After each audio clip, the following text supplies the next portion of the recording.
Baik, sebelumnya terima kasih atas waktu dan kesempatan yang telah diberikan pada saya. Om Swastiastu, Assalamualaikum warahmatullahi wabarakatuh. Shalom Namo Buddhaya, salam kebajikan, salam sejahtera untuk kita semua, dan salam harmoni.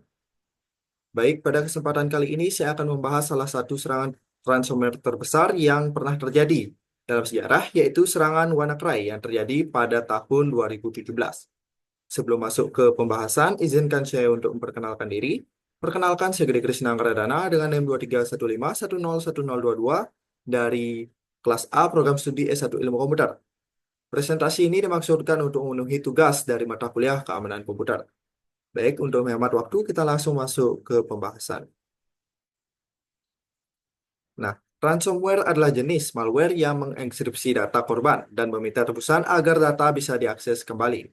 Dalam era digital seperti sekarang, keamanan komputer menjadi salah satu pelindung yang sangat penting untuk melindungi data dari serangan semacam ini. WannaCry adalah contoh nyata bagaimana serangan ransomware dapat melumpuhkan berbagai sektor dalam skala global. Nah, serangan WannaCry sendiri terjadi pada tanggal 12 Mei 2017 dan menyebar dengan sangat cepat. Ransomware ini menargetkan berbagai organisasi di lebih dari 150 negara, termasuk rumah sakit, perusahaan besar, universitas, dan instansi pemerintah. Penyebarannya menggunakan eksploitasi internal Blue, sebuah kerentanan dalam protokol SMB versi 1 pada sistem operasi Windows yang belum diperbarui. Adapun jumlah komputer yang terinfeksi pada kasus ini yaitu lebih dari 200.000 komputer di 150 negara. Adapun faktor atau penyebab dari serangan ini yaitu ada tiga faktor utama. Yang pertama ada eksploitasi internal Blue yang digunakan oleh WannaCry untuk memanfaatkan celah keamanan di Windows. Yang kedua, ada banyak organisasi yang belum memperbarui sistem mereka dengan patch keamanan MS 17.010 yang sudah dirilis sebelumnya oleh Microsoft. Dan yang ketiga yaitu metode penyebarannya yang sangat agresif karena menggunakan bom yang dapat menyebar secara otomatis ke komputer lain tanpa perlu interaksi dengan pengguna. Adapun mekanisme enkripsi dan tuntutan dari WannaCry ini sendiri yaitu yang pertama, WannaCry mengenkripsi berbagai jenis file dengan ekstensi tertentu. Kemudian ada tuntutan tebusan yang awalnya 300 USD dalam bentuk Bitcoin kemudian meningkat menjadi 600 USD dolar. Kemudian algoritma enkripsi yang digunakan yaitu AES 128 dan RSA. Kemudian tuntutan yang terakhir yaitu ancaman penghapusan file secara permanen jika tebusan tidak dibayar dalam waktu tertentu. Enkripsi dan tuntutan ini menyebabkan dampak serangan, yaitu dampak serangan dari WannaCry sangat besar, lebih dari 300.000 komputer di lebih dari 150 negara terinfeksi dalam sektor kesehatan, sistem rumah sakit seperti NHS di Inggris lumpuh, menyebabkan gangguan layanan medis. Dalam sektor keuangan, bank, perusahaan besar, dan bahkan ATM juga terkena dampaknya. Industri transportasi juga terdampak dengan berbagai pabrik mobil dan sistem kereta mengalami gangguan operasional secara finansial.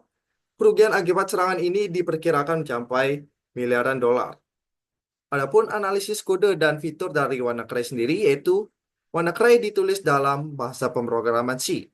Kemudian untuk ukuran file executable-nya bervariasi dan biasanya sekitar 3-5 MB. Kemudian ada fitur kill switch yaitu domain internet yang jika diakses akan menghentikan penyebaran ransomware.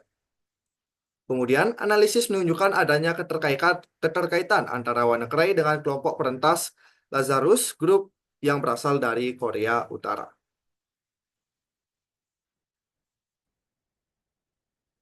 Kemudian dampak dan respon dari masyarakat yaitu gangguan layanan kesehatan dari Britania Raya atau di Inggris, NHS yaitu menyebabkan terjadinya pembatalan operasi, penutupan UGD, dan lain-lain.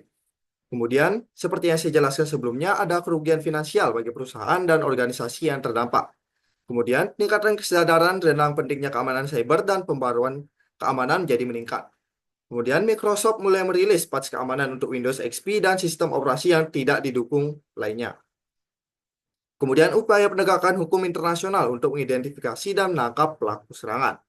Adapun mitigasi dan pencegahan yang sudah dilakukan yaitu serangan seperti WannaCry di masa depan. Yang pertama yaitu pembaruan sistem sangat penting.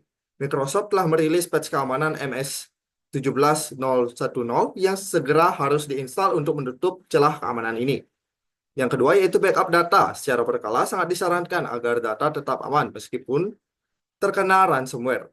Dan yang ketiga yaitu meningkatkan keamanan jaringan dengan menonaktifkan SMBv1 jika tidak diperlukan, serta menggunakan firewall dan segmentasi jaringan. Kemudian yang keempat yaitu edukasi pengguna menjadi faktor penting untuk mencegah serangan phishing yang sering digunakan untuk menyebarkan ransomware. Dan yang terakhir, pastikan perangkat memiliki antivirus dan sistem keamanan yang selalu diperbarui. Adapun kesimpulan dan pelajaran yang dapat diambil dari serangan ransomware ini yaitu serangan WannaCry adalah salah satu serangan ransomware terbesar dalam sejarah yang menyebar dengan sangat cepat karena eksploitasi internal blue. Kurangnya pembaruan sistem dan rendahnya kesadaran pengguna memperburuk dampaknya. Oleh karena itu, mitigasi seperti update sistem, backup data, keamanan jaringan, dan edukasi pengguna sangat penting untuk mencegah serangan serupa di masa depan. Adapun referensi yang saya gunakan untuk menjadi pembahasan topik kali ini yaitu yang pertama ada Wikipedia, kemudian ada Kompas, kemudian ada CS Online, kemudian ada ABC News yang sudah tertera pada PPT ini.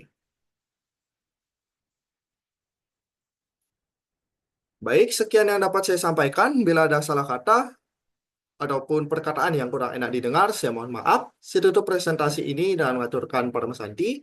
Om Santi Santi Santi Om. Wassalamualaikum warahmatullahi wabarakatuh. Shalom nama budaya. Salam kebajikan, salam sejahtera untuk kita semua, dan salam harmoni. Sekian dari saya, terima kasih.